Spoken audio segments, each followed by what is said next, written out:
Most people don't realize that the urge to organize isn't really about cleanliness.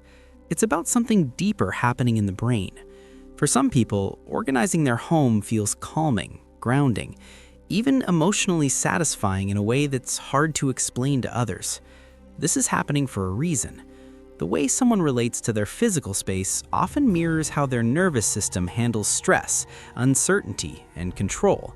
By the end of this breakdown, you'll understand why some people genuinely love organizing their home, why it feels emotionally regulating for them, and why this behavior is far more psychological than it looks on the surface. Let's start with a simple idea. The human brain is constantly scanning for order. When the environment feels predictable, the brain can relax. When it feels chaotic, the nervous system stays on alert. For people who love organizing, creating order in their home is a way of telling their brain, "You're safe now." In psychological terms, this is about control and predictability, not control over people, but control over space. When life feels uncertain, messy, or emotionally demanding, the brain looks for areas where it can restore balance. The home becomes the most immediate and accessible place to do that. Think about what happens when you walk into a cluttered room. Your eyes jump from object to object, your attention fragments. Even if you don't consciously notice it, your brain is working harder. For someone sensitive to this, clutter feels like noise. Organizing quiets that noise. Here's a reflective question. When you tidy a space, do you feel lighter afterward? Not proud, but calmer? That feeling is your nervous system downshifting. One of the key drivers behind the love of organizing is cognitive load. The brain can only hold so much information at once. Visual clutter adds to that load. When items are sorted, labeled, and placed intentionally, the brain doesn't have to keep track of them. Mental energy is freed up. This is why many people organize before they start thinking clearly. They clean their desk before working. They rearrange their kitchen before cooking. They organize their closet before making decisions about what to wear. The external order supports internal clarity. But here's the surprising insight. For many people, organizing isn't about perfection at all. It's about reducing uncertainty. Knowing where things are removes friction. It prevents small moments of stress from piling up. Now let's talk about emotional regulation. Organizing provides a sense of progress. You start with disorder and end with order. The brain loves that arc. It releases small doses of satisfaction chemicals because the task has a clear beginning and end. In a world where many problems feel endless and abstract, organizing offers closure.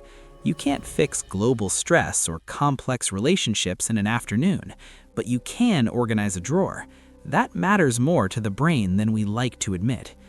This is especially true for people who feel overwhelmed by emotional complexity. Physical organization becomes a way to regulate emotions indirectly. Instead of sitting with anxiety or frustration, the body moves, the hands sort, and the mind settles. Have you noticed how organizing often happens during emotional transitions? After a breakup, during a stressful week, before a big life change? The behavior isn't random, it's adaptive. Another layer is identity. For some people, an organized home reflects who they believe they are. It reinforces competence. It signals self-respect. It creates a sense of alignment between internal values and external reality. When your environment matches your inner standards, there's less internal tension. For people who value responsibility, preparedness, or clarity, organization becomes a form of self-expression. But let's interrupt a common misconception. Loving organization does not automatically mean someone is rigid or controlling. In fact, many highly organized people are emotionally flexible. They organize so they don't have to micromanage everything else. By handling details in advance, they create space for spontaneity later. Their structure supports freedom, not the other way around. Now consider how this shows up in relationships. Someone who loves organizing their home often feels responsible for the emotional tone of shared spaces. They want others to feel comfortable. They want things to run smoothly. Order feels like care. But this can create friction. Others may interpret this as nitpicking or tension. The organizer feels misunderstood. What looks like control is often an attempt to maintain emotional equilibrium. Here's a question worth asking. When someone reorganizes a shared space, are they trying to dominate or are they trying to feel calm? Let's move into childhood influences. Many people who love organizing grew up in environments that were unpredictable. Emotional chaos, inconsistent rules, unclear expectations. The brain adapts by learning to create order wherever it can. In those cases, organizing becomes a learned coping strategy.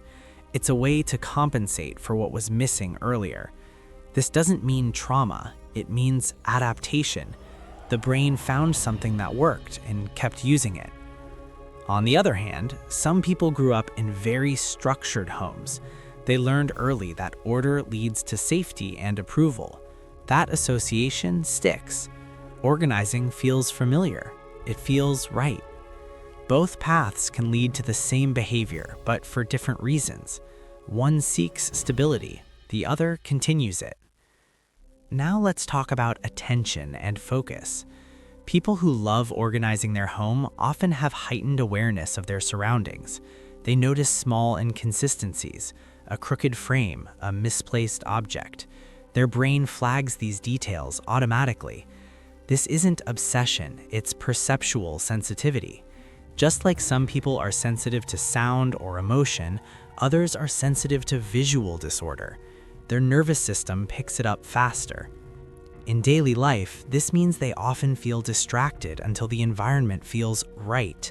Once it does, their attention sharpens, productivity increases, emotional patience improves. Have you ever felt like you couldn't relax until everything was put away? That's not about neatness, that's about nervous system regulation. Here's another interrupt pattern. Not everyone who loves organizing enjoys cleaning. Cleaning removes dirt. Organizing creates meaning. One is maintenance, the other is design. The brain responds more strongly to the second. Organizing involves decision-making. Where does this go? What matters? What doesn't? These micro-decisions reinforce a sense of agency. You're shaping your environment, not just maintaining it. This is why people often organize during times when they feel powerless in other areas of life. The behavior restores a sense of influence. Let's look at work and productivity. Many people who love organizing their home also structure their schedules, tasks, and goals. They like systems, not because they're rigid, but because systems reduce friction. When systems work, the brain doesn't have to rely on willpower. It can operate on autopilot. This conserves energy. Over time, this feels comforting. In contrast, disorganization forces constant decision-making. What should I do next? Where is this? Did I forget something? For some brains, that's exhausting. Now let's address the line between healthy organization and stress-driven behavior. The key difference is flexibility. When organizing feels supportive and calming, it's adaptive. When it feels compulsive and anxiety-driven, it becomes draining. Most people who love organizing fall on the healthy side. They enjoy the process. They feel better afterward. They don't panic if things aren't perfect. That's an important distinction. Enjoyment is the signal. Here's a subtle insight. People who love organizing often struggle with environments they can't control. Loud offices, shared spaces, chaotic households. Their nervous system doesn't get the feedback it needs, so they protect their home as a sanctuary. It becomes the place where their brain can finally rest. Think about that. The behavior isn't about showing off, it's about recovery. As we near the end, let's zoom out. Organizing is a language.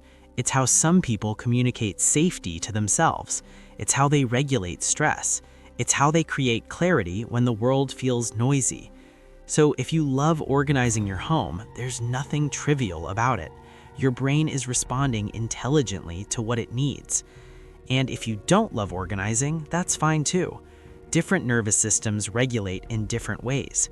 Understanding this reduces judgment on both sides.